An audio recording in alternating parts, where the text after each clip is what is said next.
Kampanye santun jamin pemilu damai. Pemilu 2024 memasuki masa kampanye sejak hari Selasa. Kampanye santun tanpa hoaks dan ujaran kebencian menjadi harapan kita semua. Sebelum dimulai, Komisi Pemilihan Umum menggelar deklarasi kampanye pemilu damai pada hari Senin lalu.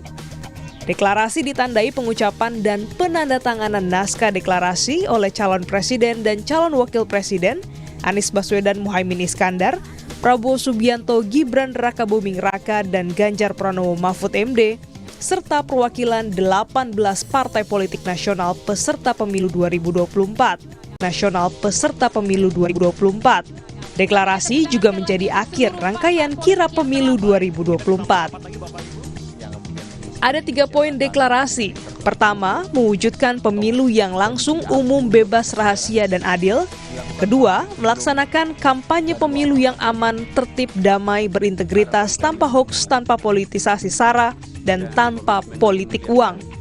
Ketiga, melaksanakan kampanye pemilu berdasarkan aturan perundang-undangan.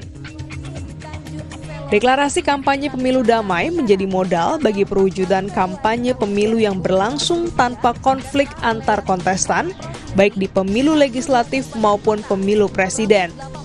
Peneguhan komitmen pemilu damai dari elit politik diharapkan efektif menjadi panduan bagi pendukung selama kampanye dan tahapan-tahapan pemilu lainnya.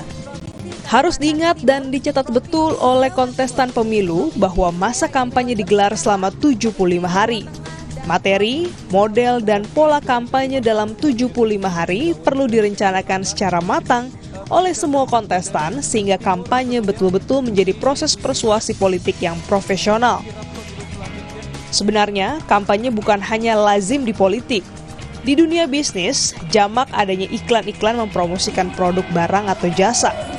Di dunia pendidikan, terutama di masa penerimaan murid baru, lembaga-lembaga pendidikan juga banyak mempromosikan diri. Jika dicermati, materi-materi promosi di dunia bisnis dan pendidikan itu tidak banyak menyinggung pesaing atau kompetitor, tetapi lebih berkonsentrasi pada kelebihan atau keunggulan produk masing-masing. Seharusnya fenomena itu bisa menjadi cermin bagi dunia politik kita. Beberapa pengalaman dalam pilkada dan pemilu presiden menunjukkan betapa politik kita terkadang dipenuhi kampanye hitam yang didominasi berita bohong dan ujaran kebencian. Celakanya, berita bohong dan ujaran kebencian itu sesuai investigasi tim Kompas juga diproduksi dan disebarkan secara masif ke publik yang secara literasi juga masih rendah. Sehingga materi kampanye yang tak dapat dipertanggungjawabkan itu ditelan mentah-mentah tanpa disertai upaya mencari konfirmasi. Elit politik memiliki tanggung jawab moral untuk memastikan kampanye pemilu 2024 berlangsung dengan santun dan saling hormat antar kontestan. Kesantunan politik di tingkat elit akan menjamin suasana kondusif di akar rumput, sekaligus menjadi bukti sahih kedewasaan politik kita.